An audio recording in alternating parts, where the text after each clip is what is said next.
Knowledge ഫാക്ടറിയുടെ പുതിയൊരു വീഡിയോയിലേക്ക് എല്ലാവർക്കും സ്വാഗതം. അപ്പോൾ എല്ലാവരും പറയും 10th മെയിൻസിന് നമ്മൾ എന്ത് ചെയ്യണം, SCERT നന്നായിട്ട് പഠിക്കണമെന്നല്ലേ.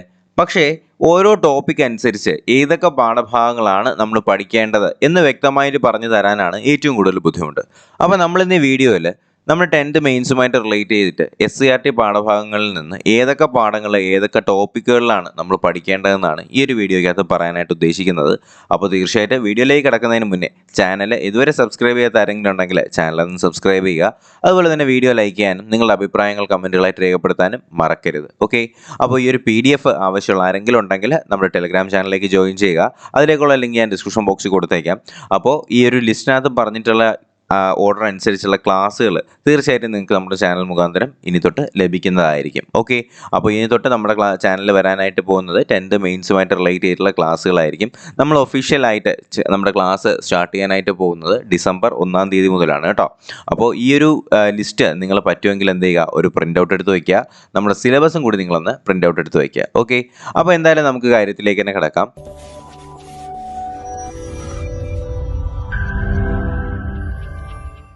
അപ്പോൾ ആദ്യമായിട്ട് നമ്മുടെ SCERT പാഠഭാഗത്ത് നിന്ന് നമ്മൾ നോക്കാനായിട്ട് പോകുന്നത് ഹിസ്റ്ററിയിൽ നമ്മൾ അല്ലെങ്കിൽ ചരിത്രത്തിൽ നമ്മൾ ഏതൊക്കെ പാഠഭാഗങ്ങളാണ് പഠിക്കേണ്ടതെന്നാണ് കേട്ടോ. അപ്പോൾ ഹിസ്റ്ററിയിൽ നമുക്ക് അത്യാവശ്യമായിട്ട് നോക്കേണ്ടത് നമ്മുടെ 7ാം ക്ലാസ്സിലെ 8ാമത്തെ പാഠഭാഗമായിട്ടുള്ള നവകേരള സൃഷ്ടിക്കായിട്ട് എന്ന് പറയുന്ന കേരള ഹിസ്റ്ററിക്ക് വേണ്ടിയിട്ടാണ് നവകേരള സൃഷ്ടിക്കായി എന്ന് പറയുന്ന പാഠഭാഗവും, അതുപോലെ തന്നെ 10ാം ക്ലാസ്സിലെ 8ാമത്തെ പാഠഭാഗമായിട്ടുള്ള കേരളം ആധുനികതയിലേക്ക് എന്ന് പറയുന്ന പാഠഭാഗവുമാണ്. ഇതിൽ നമ്മൾ ഈ കേരളം ആധുനികതയിലേക്ക് എന്ന പാഠഭാഗം നമ്മൾ ഡിസ്കസ് ചെയ്തതാണ്. അപ്പോൾ നിങ്ങൾക്ക് നമ്മുടെ ചാനലിനകത്ത് തന്നെ നമ്മുടെ ക്ലാസ് 10 SCERT 10th മെയിൻസ് എന്ന് പറഞ്ഞിട്ട് ഒരു പ്ലേലിസ്റ്റ് നമുക്ക് അവൈലബിൾ ആണ്. അപ്പോൾ അതിനകത്ത് ഞാൻ നമ്മുടെ ഹിസ്റ്ററിയുമായിട്ട് റിലേറ്റ് ചെയ്തിട്ട് 2 പാഠഭാഗങ്ങളുടെ ക്ലാസ് ഓൾറെഡി എടുത്തിട്ടുണ്ട്. അപ്പോൾ തീർച്ചയായിട്ടും നിങ്ങൾ എന്ത് ചെയ്യുക, ആ ക്ലാസ് കൂടി കാണാനായിട്ട് മറക്കരുത്. ഡിസംബർ 1-ന് നമ്മൾ ഒഫീഷ്യലായിട്ട് നമ്മുടെ ക്ലാസ്സുകൾ സ്റ്റാർട്ട് ചെയ്യും. അതിന് മുന്നേ നിങ്ങൾ എന്ത് ചെയ്യുക, ആ ഒരു 4-5 ക്ലാസ്സുകൾ ഞാൻ എടുത്തിട്ടുണ്ട്. ആ ക്ലാസ്സുകൾ തീർച്ചയായിട്ടും ഒന്ന് കാണുക. ആ പ്ലേലിസ്റ്റ് ഞാനൊന്ന് മെൻഷൻ ചെയ്യാം കേട്ടോ. അപ്പോൾ നമുക്ക് അടുത്ത ഇന്ത്യൻ ഹിസ്റ്ററിയിലേക്ക് നോക്കാം.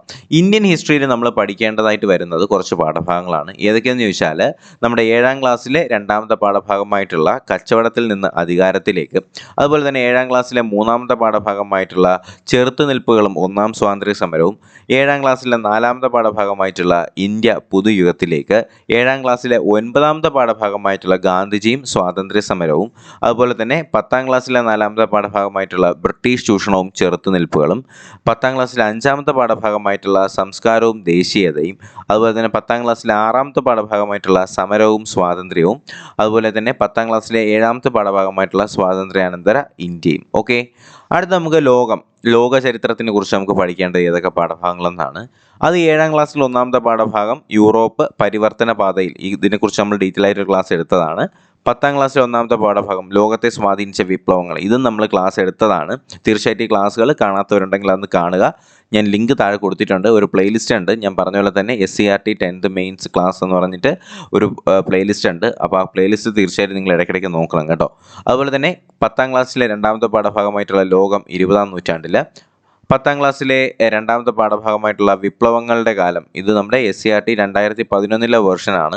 അപ്പോൾ അതിലെ 2ാമത്തെ പാഠഭാഗമായിരുന്നു വിപ്ലവങ്ങളുടെ കാലം. ഇതിനകത്ത് നമ്മുടെ വിപ്ലവങ്ങളെക്കുറിച്ച് തന്നെയാണ് കുറച്ചും കൂടി ഡീറ്റെയിൽസ് അതിനകത്ത് കൊടുത്തിട്ടുണ്ടെന്നേ ഉള്ളൂ. ഓക്കെ, അതുപോലെ തന്നെ 4ാമത്തെ പാഠഭാഗമായിട്ടുള്ള ലോകയുദ്ധവും തുടർച്ചയും, അതുപോലെ 2ാം ലോകയുദ്ധവും സാമ്രാജ്യത്വത്തിൻ്റെ തകർച്ചയും എന്ന് പറഞ്ഞിട്ട് 10ാം ക്ലാസ്സിൽ 5ാമത്തെ പാഠഭാഗം 2011 വെർഷൻ ടെക്സ്റ്റിലേതാണ്. അപ്പോൾ ഈ പാഠഭാഗങ്ങളൊക്കെ വളരെ ഇമ്പോർട്ടൻ്റ് ആണ്. അപ്പോൾ ക്ലാസ് എടുക്കാൻ നേരത്ത് ഈ പാഠഭാഗത്തിൻ്റെ PDF നമ്മുടെ ചാനലിൽ, നമ്മുടെ ടെലിഗ്രാം ചാനലിൽ അവൈലബിൾ ആയിരിക്കും.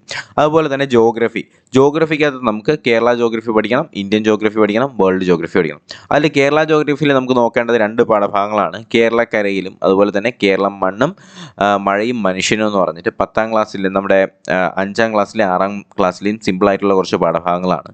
അതുപോലെ തന്നെ ഇന്ത്യൻ ജോഗ്രഫിയെക്കുറിച്ച് നമുക്ക് പഠിക്കേണ്ടത് 5ാം ക്ലാസ്സിലെയും 7ാം ക്ലാസ്സിലെയും 10ാം ക്ലാസ്സിലെ പാഠഭാഗങ്ങൾ മാത്രം നോക്കിയാൽ മതി.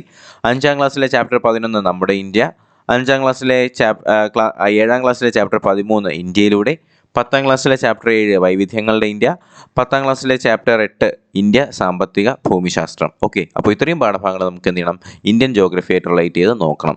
അതുപോലെ തന്നെ വേൾഡ് ജോഗ്രഫി ആയിട്ട് റിലേറ്റ് ചെയ്ത് നമുക്ക് നോക്കേണ്ടത് 5ാം ക്ലാസ്സിലെ 5ാമത്തെ പാഠഭാഗമായിട്ടുള്ള പ്രപഞ്ചം എന്ന മഹാത്ഭുതം, 5ാം ക്ലാസ്സിലെ 6ാമത്തെ പാഠഭാഗമായിട്ടുള്ള വൻകരയും സമുദ്രവും, അതുപോലെ തന്നെ 6ാം ക്ലാസ്സിലെ 5ാമത്തെ പാഠഭാഗം ഭൂമിയും കഥയും കാര്യവും, 6ാം ക്ലാസ്സിലെ 6ാമത്തെ പാഠഭാഗമായിട്ടുള്ള വൈവിധ്യങ്ങളുടെ ലോകം, 7ാം ക്ലാസ്സിലെ 6ാമത്തെ പാഠഭാഗമായിട്ടുള്ള ഭൂപടങ്ങളുടെ പൊരുൾ തേടി, 7ാം ക്ലാസ്സിലെ 7ാമത്തെ പാഠഭാഗം ഭൂമിയും ജീവലോകവും, 7ാം ക്ലാസ്സിലെ 12 സൗരതാപനവും അന്തരീക്ഷ സ്ഥിതിയും, അതുപോലെ തന്നെ 8ാം ക്ലാസ്സിലെ 3ാമത്തെ പാഠഭാഗം ഭൗമ രഹസ്യങ്ങൾ തേടി, 8ാം ക്ലാസ്സിലെ 6ാമത്തെ പാഠഭാഗം ഭൂപടങ്ങൾ വായിക്കാം, 8ാം ക്ലാസ്സിലെ 10ാമത്തെ പാഠഭാഗം ഭൂമിയുടെ പുതപ്പ്, 8ാം ക്ലാസ്സിലെ 12ാമത്തെ പാഠം ഭൂമിയിലെ ജലം, 9ാം ക്ലാസ്സിലെ 1ാമത്തെ പാഠഭാഗം സർവവും സൂര്യനാൽ, അതുപോലെ തന്നെ 9ാം ക്ലാസ്സിലെ 2ാമത്തെ പാഠഭാഗം കാലത്തിൻ്റെ കയ്യൊപ്പുകൾ, അതുപോലെ തന്നെ 9ാം ക്ലാസ്സിലെ 5ാമത്തെ പാഠഭാഗം സമുദ്രവും മനുഷ്യനും പ്രകൃതിയുടെ കൈകളാൽ, അതുപോലെ തന്നെ 10ാം ക്ലാസ്സിലെ ഋതുഭേദങ്ങളും സമയവും കാറ്റിൻ്റെ ഉറവിടം, ഭൂതല വിഷയങ്ങൾ വിശകലനം ഭൂപടത്തിലൂടെ, അതുപോലെ തന്നെ ആകാശ കണ്ണുകളുടെയും അറിവിൻ്റെ വിശകലനവും എന്നീ പാഠഭാഗങ്ങളൊക്കെ നമ്മൾ എന്ത് ചെയ്യണം, നമ്മുടെ വേൾഡ് ജോഗ്രഫി ആയിട്ട് റിലേറ്റ് ചെയ്ത് നമുക്ക് നോക്കേണ്ടതാണ്. കോൺസ്റ്റിറ്റ്യൂഷനായിട്ട് റിലേറ്റ് ചെയ്തിട്ട് 7ാം ക്ലാസ്സിലെ നമ്മുടെ ഭരണഘടന, 8ാം ക്ലാസ്സിലെ നമ്മുടെ ഗവൺമെൻറ്, 9ാം ക്ലാസ്സിലെ ഇന്ത്യൻ ഭരണഘടന അവകാശങ്ങളും കർത്തവ്യങ്ങളും, എക്കണോമിക്സ് വളരെ പ്രധാനപ്പെട്ടതാണ്. എക്കണോമിക്സിൽ നമുക്ക് കുറച്ചധികം പാഠഭാഗങ്ങൾ നോക്കാനായിട്ടുണ്ട്. കരുതലോടെ ചിലവിടാം, ഉൽപാദന പ്രക്രിയയിലൂടെ പ്രകൃതിയുടെ വരദാനം, ഇത് സൈഡിൽ ക്ലാസ്സുകളെല്ലാം ഞാൻ കൊടുത്തിട്ടുണ്ട്. അപ്പോൾ സമയം പോകാതിരിക്കാൻ വേണ്ടിയിട്ടാണ് ഞാൻ എന്ത് ചെയ്യുന്നത്, പാഠഭാഗങ്ങൾ മാത്രം വായിക്കുന്നത്. സാമ്പത്തിക സ്രോതസ്സുകൾ, സമ്പദ്ശാസ്ത്ര ചിന്തകൾ, ഇന്ത്യയും സാമ്പത്തിക ആസൂത്രണവും, ദേശീയ വരുമാനം വളരെ പ്രധാനപ്പെട്ടതാണ് 9ാം ക്ലാസ്സിലെ, സാമ്പത്തിക വളർച്ചയും സാമ്പത്തിക വികസനവും, അതുപോലെ തന്നെ സമ്പദ് വ്യവസ്ഥകളുടെ സാമ്പത്തിക നയങ്ങളും, 10ാം ക്ലാസ്സിലെ പൊതുചെലവും പൊതുവരുമാനവും, 10ാം ക്ലാസ്സിലെ തന്നെ ധനകാര്യ സ്ഥാപനങ്ങളിലും സേവനങ്ങളും, ഇത് വളരെ പ്രധാനപ്പെട്ട പാഠഭാഗങ്ങളാണ്. ഇത്രയും നമ്മൾ പഠിച്ചിരിക്കണം. സിവിക്സ് അതുപോലെ തന്നെ കേരള നിയമനം, അതുപോലെ തന്നെ കേരള ഗവർണൻസുമായിട്ട് റിലേറ്റ് ചെയ്തിട്ട് നമുക്ക് കുറച്ച് പാഠങ്ങൾ പഠിക്കാനായിട്ടുണ്ട്. ജനങ്ങൾക്ക് വേണ്ടി എന്ന് പറയുന്ന 5ാം ക്ലാസ്സിലെ പാഠം, ജനാധിപത്യവും അവകാശവും എന്ന് പറയുന്ന 6ാം ക്ലാസ്സിലെ പാഠം, തിരഞ്ഞെടുപ്പും ജനാധിപത്യവും എന്ന് പറയുന്ന നമ്മുടെ 9ാം ക്ലാസ്സിലെ പാഠം, സുരക്ഷിതമായ നാളേക്ക് എന്ന് പറയുന്ന 9ാം ക്ലാസ്സിലെ പാഠം, ജനസംഖ്യയും കുടിയേറ്റ വാസസ്ഥലങ്ങളും എന്ന് പറയുന്ന 9ാം ക്ലാസ്സിലെ പാഠം, 10ാം ക്ലാസ്സിലെ പൊതുഭരണം, 10ാം ക്ലാസ്സിലെ രാഷ്ട്രവും രാഷ്ട്രീയതന്ത്ര ശാസ്ത്രവും, അതുപോലെ തന്നെ 10ാം ക്ലാസ്സിലെ മാനവ വിഭവശേഷി ഇന്ത്യയിൽ എന്ന് പറയുന്ന പാഠഭാഗം, 10ാം ക്ലാസ്സിലെ ഉപഭോക്താവ് സംപ്രീതിയും സംരക്ഷണവും എന്ന് പറയുന്ന പാഠം. ഇത്രയും നമ്മൾ എന്ത് ചെയ്യണം, വളരെ ഡീറ്റെയിൽ ആയിട്ട് തന്നെ അറിഞ്ഞിരിക്കണം കേട്ടോ. അപ്പോൾ ഇത് മറക്കരുത്, നമുക്ക് അത്യാവശ്യമായിട്ട് പഠിക്കേണ്ട പാഠഭാഗങ്ങളാണ്. അതുപോലെ തന്നെ ലൈഫ് സയൻസ് പബ്ലിക് ഹെൽത്തിനകത്ത് നിന്ന് നമുക്ക് 5ാം ക്ലാസ്സിലെ പാഠം തൊട്ട് 10ാം ക്ലാസ്സിലെ പാഠം വരെ നോക്കാനായിട്ടുണ്ട്. സസ്യലോകത്തെ അടുത്തറിയാം, വിത്തിനുള്ളിലെ ജീവൻ, അറിവിൻ്റെ ജാലകങ്ങൾ, അകറ്റി നിർത്താം രോഗങ്ങളെ, ജന്തുവിശേഷങ്ങൾ, അതുപോലെ തന്നെ ജീവൻ്റെ ചെപ്പുകൾ, പൂവിൽ നിന്ന് പൂവിലേക്ക്, ആഹാരം ആരോഗ്യത്തിന്, ഒന്നിച്ച് നിലനിൽക്കാം, അതുപോലെ തന്നെ രൂപത്തിനും ബലത്തിനും, മണ്ണിൽ പൊന്നു വിളയിക്കാം, അന്നപഥത്തിലൂടെ, നിർമ്മലമായ പ്രകൃതിക്കായി, അങ്ങനെയൊക്കെ തുടങ്ങുന്ന ഒരുപാട് പാഠഭാഗങ്ങൾ നമുക്ക് എന്ത് ചെയ്യണം, നമ്മുടെ ലൈഫ് സയൻസുമായിട്ട് റിലേറ്റ് ചെയ്ത് നമുക്ക് ജസ്റ്റ് ഒന്ന് വായിച്ചിരിക്കണം. ഇത് പഠിക്കാനായിട്ടൊന്നുമില്ല, ജസ്റ്റ് നമുക്ക് കാര്യം അറിഞ്ഞിരുന്നാൽ മാത്രം നമുക്ക് എന്ത് ചെയ്യാം, അതിൽ നിന്ന് കിട്ടാവുന്നതാണ്. ഫിസിക്സിൽ നമുക്ക് കുറച്ച് പാഠങ്ങളുണ്ട്. 5ാം ക്ലാസ്സിലെ മുതൽ 5ാം ക്ലാസ്സിലെ മാനത്തെ നിഴൽ കാഴ്ചകൾ, ഊർജ്ജത്തിൻ്റെ ഉറവിടങ്ങൾ, ഇത്തിരി ശക്തി ഒത്തിരി ജോലി, ബഹിരാകാശം, വിസ്മയങ്ങളുടെ ലോകം, മാറ്റത്തിൻ്റെ പൊരുൾ, ചലനത്തിനൊപ്പം, ആകർഷിച്ചും വികർഷിച്ചും, തിങ്കളും താരവും, അതുപോലെ തന്നെ പ്രകാശവിസ്മയങ്ങൾ, വൈദ്യുതി പ്രവഹിക്കുമ്പോൾ, മർദ്ദം ദ്രാവകത്തിലും വാതകത്തിലും, താപമൊഴുകുന്ന വഴികൾ, അതുപോലെ അളവുകളും യൂണിറ്റുകളും, അങ്ങനെ ഫിസിക്സിലെ കുറച്ച് പാഠഭാഗങ്ങൾ നമുക്ക് 10ലെയും +1ലേക്ക് നോക്കാം. 10ാം ക്ലാസ്സിലെ പാഠഭാഗം വരെ നമുക്ക് കുറച്ച് പാഠഭാഗങ്ങൾ നോക്കാനായിട്ടുണ്ട്. ഇതിൽ 10ാം ക്ലാസ്സിലേക്കൊക്കെ വരുമ്പോഴത്തേക്കും വളരെ പ്രധാനപ്പെട്ട പാഠഭാഗങ്ങളാണ് നമുക്ക് നോക്കാനായിട്ടുള്ളത്. പ്രകാശത്തിൻ്റെ പ്രതിപതനം എന്നൊക്കെ പറഞ്ഞിട്ട് നമുക്ക് കുറച്ചധികം കാര്യങ്ങൾ 10ാം ക്ലാസ്സിലെ പാഠഭാഗത്തിനകത്ത് നമുക്ക് നോക്കാനുണ്ട്. കണ്ടല്ലോ, പ്രകാശത്തിൻ്റെ പ്രതിപതനം, അതുപോലെ തന്നെ പ്രകാശത്തിൻ്റെ അപവർത്തനം, കാഴ്ചയും വർണ്ണങ്ങളുടെ ലോകവും, ഊർജ്ജ പരിപാലനം, അന്നിങ്ങനെ ഒരുപാട് പാഠഭാഗങ്ങൾ നമുക്കതും നോക്കാനായിട്ടുണ്ട്. കെമിസ്ട്രിയിൽ നമുക്ക് സെയിം ആയിട്ട് തന്നെ നമുക്ക് കുറച്ചധികം പാഠഭാഗങ്ങൾ നോക്കാനായിട്ടുണ്ട്. ഇതൊക്കെ ജസ്റ്റ് വായിച്ചിരുന്നാൽ മാത്രം നമുക്ക് എന്ത് ചെയ്യാൻ പറ്റും, ഉത്തരങ്ങൾ എഴുതാൻ പറ്റുന്ന സിമ്പിൾ പാഠഭാഗങ്ങളാണ് കെമിസ്ട്രിക്കകത്തും ഉള്ളത്. അടുത്ത ബേസിക്സ് ഓഫ് കമ്പ്യൂട്ടറിൻ്റെ വളരെ കുറച്ച് പാഠഭാഗങ്ങളുണ്ട്. പക്ഷേ കമ്പ്യൂട്ടർ മൊത്തം വായിച്ചു നോക്കേണ്ട ആവശ്യമില്ല. കമ്പ്യൂട്ടറിൻ്റെ ഒരു പെർഫെക്റ്റ് നോട്ടും ക്ലാസ്സിന് നിങ്ങൾക്ക് വേണ്ടി ഞാൻ റെഡിയാക്കുന്നുണ്ട്. അത് നമുക്ക് എന്തായാലും മെയിൻസിന് മുന്നേ തന്നെ നിങ്ങൾക്ക് കമ്പ്യൂട്ടറിൻ്റെ അത്യാവശ്യം പോയിന്റുകളെല്ലാം ചേർന്നിട്ടുള്ള ഒരു 10 ക്ലാസ്സുകൾ റെഡിയാക്കുന്നുണ്ട്. അപ്പോൾ നിങ്ങൾക്ക് ആ ക്ലാസ്സുകൾ തീർച്ചയായിട്ടും ലഭിക്കുന്നതായിരിക്കും. ഓക്കെ, അതുപോലെ തന്നെ ബേസിക് ഓഫ് കമ്പ്യൂട്ടർ എന്ന് പറഞ്ഞിട്ട് നമ്മുടെ +1 വരുന്ന കുറച്ച് പാഠഭാഗങ്ങളുണ്ട്. ഇത്രയും കൂടി ചേരുമ്പോഴാണ് നമ്മുടെ കമ്പ്യൂട്ടർ സയൻസ് ക്ലിയർ ആവുന്നത്. അപ്പോൾ ഇത് നിങ്ങൾ ടെക്സ്റ്റ് വായിക്കേണ്ട, നിങ്ങൾക്ക് അതിന് വേണ്ടിയിട്ടുള്ള നോട്ട് ഞാൻ പ്രിപ്പയർ ചെയ്യുന്നുണ്ട്. അപ്പോൾ നമുക്കൊരു 10 ക്ലാസ്സുകളായിട്ട് നമുക്ക് എന്ത് ചെയ്യാം, കമ്പ്യൂട്ടറും റെഡിയാക്കി തരാം. ഓക്കെ, അപ്പോൾ മാത്സിൽ നമുക്ക് ചോദ്യങ്ങൾ വരുന്നത് ഈ പോർഷൻസിൽ നിന്നാണെന്നേ ഉള്ളൂ. അപ്പോൾ നിങ്ങൾ പാഠഭാഗം പഠിക്കേണ്ട ആവശ്യമൊന്നുമില്ല. മാത്സിന് നല്ല നല്ല ചാനൽസ് അവൈലബിൾ ആണ്. നമ്മുടെ ജെറിൻ സാറിൻ്റെ ക്ലാസ്സൊക്കെ ഉണ്ടല്ലോ, അപ്പോൾ അതൊക്കെ എടുത്ത് വെച്ച് കണ്ടാൽ മാത്രം മതി. അപ്പോൾ അതുപോലെ തന്നെ ഈ പാഠഭാഗങ്ങളിൽ നിന്നൊക്കെയാണ് ചോദ്യങ്ങൾ വരുന്നതെന്നാണ് ഇതിനകത്ത് ഉൾപ്പെടുത്തിയിട്ടുള്ളത്.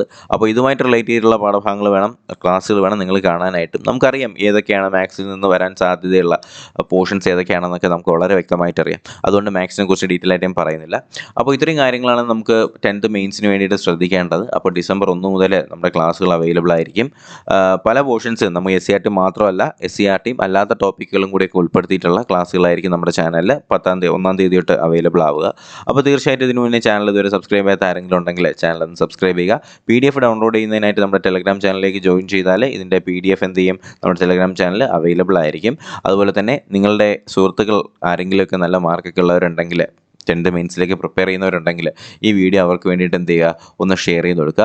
വീഡിയോ ഇഷ്ടമായെങ്കിൽ എന്ത് ചെയ്യുക, വീഡിയോ ലൈക്ക് ചെയ്യുക, ചാനൽ സബ്സ്ക്രൈബ് ചെയ്യുക, നിങ്ങളുടെ സുഹൃത്തുക്കളിലേക്ക് തീർച്ചയായിട്ടും എത്തിച്ചു കൊടുക്കുക. അപ്പോൾ എന്താ നമുക്ക് ഈ ഒരു PDF ആവശ്യം, ഞാൻ നേരത്തെ പറഞ്ഞ പോലെ തന്നെ PDF ആവശ്യമുണ്ടെങ്കിൽ ടെലഗ്രാമിലേക്ക് പോവുക, PDF ഡൗൺലോഡ് ചെയ്യുക. ഓക്കെ, എന്തെങ്കിലും സംശയമുള്ളവർ എനിക്ക് കോൺടാക്ട് ചെയ്യണമെന്നുണ്ടെങ്കിൽ എന്നെ ഇൻസ്റ്റാഗ്രാമിൽ കോൺടാക്ട് ചെയ്യാവുന്നതാണ്. അപ്പോൾ അതിലേക്കുള്ള ലിങ്ക് ഞാൻ കമൻറ്റ് ബോക്സിൽ പിൻ ചെയ്തേക്കാം. അപ്പോൾ എന്തായാലും നമുക്ക് പുതിയൊരു വീഡിയോയും ക്ലാസ്സും ഒക്കെ ആയിട്ട് ഉടനെ തന്നെ കാണാം. അതുവരേക്കും എല്ലാവർക്കും bye bye, good bye, take care.